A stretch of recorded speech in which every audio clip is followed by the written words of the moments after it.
Welcome to this tutorial, where we will show you how to display the caller name for calls from numbers that are not saved in your contacts on the Viber app. Many users find it useful to see who is calling, even if the number is new or not saved.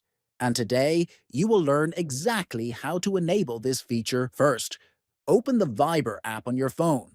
Next, tap on More located at the bottom right corner.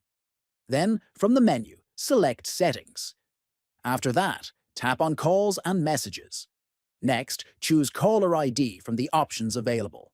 Now, look for the setting called Show for Calls from Non-Contacts.